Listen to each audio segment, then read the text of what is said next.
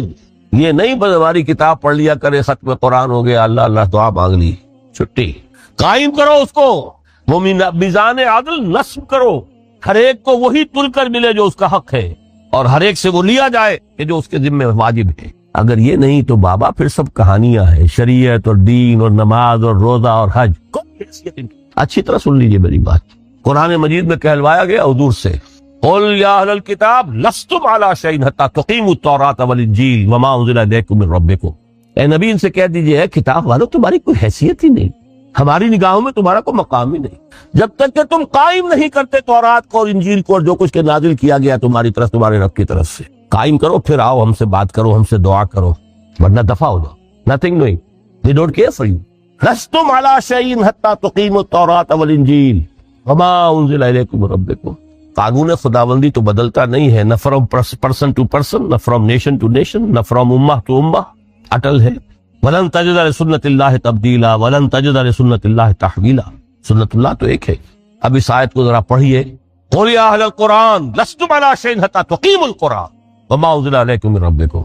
کہہ دو اے محمد کہ اے قرآن والو تمہاری کوئی حیثیت نہیں ہے ہمارے ساتھ جب تک کہ تم قرآن کو قائم پڑھ لو اور اس کے قرات کے مقابلے منعقد کرا لو اور سونے کے تاروں سے اسے لکھ لو اور اس کو جو چاہو کر لو. کوئی حیثیت نہیں. قائم کرو اس قرآن، اس کے نظام کو، اس کے قانون کو، جو حضرت ابوبکر نے فرمایا تھا پہلا خطبہ جو دیا ہے آپ بیعت خلافت کے بعد، تم میں ہر قوی میرے نزدیک ضعیف ہوگا جب تک کہ اس سے حق وصول نہ کر لوں، اور ہر ضعیف قوی ہوگا جب تک کہ اسے اس کا حق دلانا.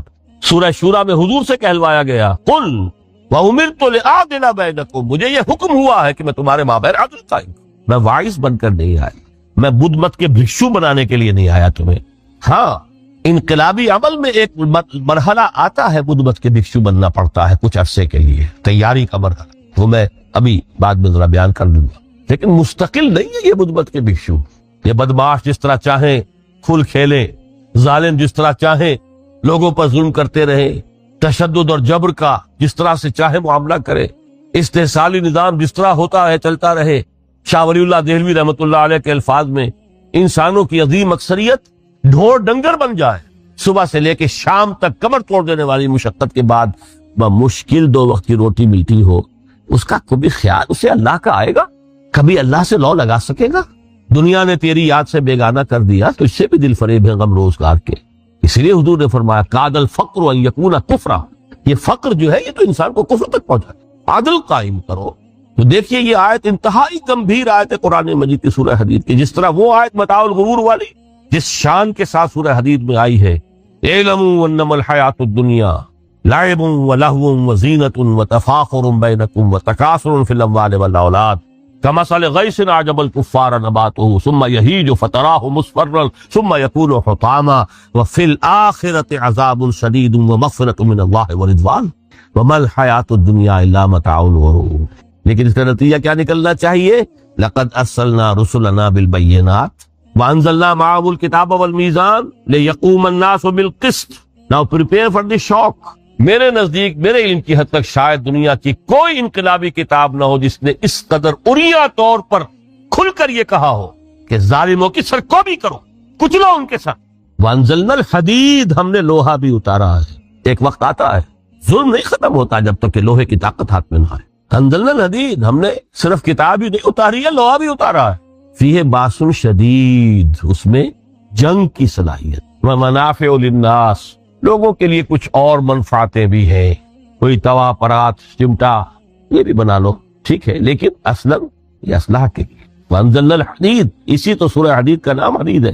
فیہ باس شدید ومنافع للناس ولیعلم اللہ من ینصرہ ورسلہ بالغیب۔ اللہ دیکھنا چاہتا ہے کون ہے اس کے وفادار بندے اس لوہے کی طاقت کو ہاتھ میں لے کر مدد کرتے ہیں اس کی اور اس کے رسولوں کی غیب میں ہونے کے باوجود۔ ان اللہ قوی عزیز، ویسے اللہ قوی ہے، عزیز ہے، آنے واحد میں کفر کو ختم کر دے جب چاہے، آنے واحد میں ظالموں کا ظلم جو ہے وہ ختم کر کے رکھ دے، وہ سب کچھ کر سکتا ہے۔ لیکن پھر تمہاری آزمائش کیسے ہوگی؟ کیسے معلوم ہوگا ہوز ہو، کس کا کیا مقام تھا، کس کے پاس کتنا یقین کا سرمایہ تھا، کس کے ایمان کی گہرائی اور گہرائی کا کیا عالم تھا، کس نے ہمارے دین کے لیے کیسی کیسی قربانیاں جھیلی ہے۔ یہ ہے ترک دنیا جو موسٹ پروفاؤنڈ ہے، نتیجہ خیز ہے، خیر کو وجود میں لانے کے لیے ہے، لیکن اس کی مثالیں موجود ہیں۔ حضرت مصعب بن عمیر رضی اللہ تعالی عنہ، ایام جاہلیت میں کہا جاتا ہے ان کا جوڑا جو ہے شام سے تیار ہو کر آتا تھا، جیسے کبھی مشہور ہے کہ پنڈت نہرو کا بھی کپڑے سل کر آتے تھے پیرس سے، موتی لال نہرو کا بیٹا، اور موتی لال نہرو وہ تھا کہ وائس رائے کی پہلی کار آئی ہے ہندوستان میں تو دوسری کار موتی لال کی آئی، اس کا بیٹا، اس کے کپڑے پیرس سے سل کر، مصعب بن عمیر کے کپڑے شام سے تیار ہو کر آتے، اور وہ ہمیشہ عطر میں بسے ہوئے ہوتے تھے، جہاں سے گزر گئے معلوم ہوا کہ پوری گلی جو ہے وہ مہک اٹھی، معلوم ہو جائے کہ مصعب گزرا ہے یہاں سے، ایمان لائے محمد رسول اللہ صلی اللہ علیہ وسلم۔ باپ فوت ہو چکا تھا، اس کی چھوڑی ہوئی دولت تھی، ماں تھی، لیکن وہ خاندان کا نظام، چچا تھا سربراہ، وہ بدترین کافر، اس نے پہلے سمجھایا ہوگا 100 طریقے آزما کے پھر آخری بار اس نے آزمایا کہ جس دولت کے اوپر تم عیش کر رہے ہو یہ تمہارے مشرک باپ کی دولت ہے، نکل جاؤ گھر سے۔ انہوں نے سمجھا تھا جیسے سورہ صافات میں آتا ہے فَأَرَادُوا بِهِ كَيْدًا فَجَعَلْنَاهُمُ الْأَسْفَلِينَ، انہوں نے حضرت ابراہیم کے بارے میں سمجھا تھا جب دیکھیں گے کہ آگ تیار ہو رہی ہے اور یہ اس میں مجھے ڈال دیں گے تو سب یہ نشہ حرن ہو جائے گا، یہ توحید وحید سب ہوا ہو جائے گی، لیکن ہوا کیا؟ بے خطر کود پڑا آتش نمرود میں عشق، عقل ہے محو تماشائے لبے بام۔ اس نے تو یہ دھمکی دی تھی کہ دن میں تارے نظر آ جائیں گے مصعب کو، ناز و نام میں پلا ہوا انسان، اسے کہہ دیا جا نکل جاؤ گھر سے، اٹھ کر چلنے لگے، اس کا تیش جو ہے اور اچھا یہ کپڑے بھی اسی مشرک باپ کے ہیں، اتارو ان سب۔ مادر ذات برہنہ ہو کر گھر سے نکلے، مادر ذات پھر وہی ہے کہ جن کے نام قرائے فال بنا میں من دیوانہ زدن، بیعت عقبہ اولا ہوئی ہے، لوگوں نے کہا کہ ہمیں کوئی مقری دیجئے قرآن پڑھانے والا جو ہمیں قرآن پڑھائے، حضور نے فرمایا جاؤ مصعب۔ وہ مصعب وہاں جا کر مدینے میں المقری بن گئے، جا المقری، وہ آ رہا پڑھانے والا، اور 1 سال کی محنت دعوت اور تبلیغ اور قرآن کے پڑھانے کے نتیجے میں اگلے سال 75 افراد لا کر حضور کی جھولی میں ڈال دی۔ یہ مصعب ہے۔ شہادت ہوئی ہے غزوہ بدر میں۔ ایک مرتبہ اس سے پہلے کا واقعہ بھی ہے کہ حضور مسجد میں تشریف فرماتے، سامنے سے حضرت مصعب گزرے، ایک پھٹا ہوا سے کمبل جسم کے گرد بیٹھا ہوا، حضور کی آنکھوں میں آنسو آ گئے۔ آج کجا تاب کجا، یہ دیوانہ جو ہے اللہ کا اور رسول کا اور دین کا کہاں سے کہاں پہنچا۔ غزوہ احد میں علم ان کے ہاتھ میں ہے، جس ہاتھ میں علم ہے بار پڑا، کٹ گیا، دوسرے سے پکڑا، اس کو بھی کٹ گیا، پھر دونوں جتنے بچ گئے تھے حصے ان سے سنبھالا، پھر شہید ہو گئے۔ جسم پر صرف ایک چادر تھی، اوپر سے جسم ننگا تھا، صرف ستر کے لیے چادر۔ دفن کرنے لگے تو مسئلہ ہی پیش آ گیا کہ چونکہ شہید کے تو کفن جو ہے اس کا اپنا جو بھی لباس پہنا وہ شہادت کے ہو۔ حضور سے کہا گیا کہ حضور مصعب کی چادر تو اتنی چھوٹی ہے کہ سر ڈھانپتے ہیں تو پیر کھل جاتے ہیں، پیر ڈھانپتے ہیں تو سر کھل جاتے ہیں۔ فرمایا سر کو چادر سے ڈھانپ دو اور پیروں پر اذخر گھاس لا کر ڈال، یہ آخری لباس نصیب ہوا۔ یہ ترک دنیا ہے۔ ترک دنیا بئی معنی مثبت عمل کے لیے، جہاد کے لیے، قتال کے لیے، اللہ کی راہ میں جد و جہد کے لیے اپنے معاشی معاملے کو پیچھے رکھنا، کم کرنا، کم سے کم تر کرتے چلے جانا، اور زیادہ سے زیادہ وقت، زیادہ سے زیادہ مال، زیادہ سے زیادہ صلاحیت نکالتے چلے آنا دین کی جد و جہد کے لیے۔ یہ ہے در حقیقت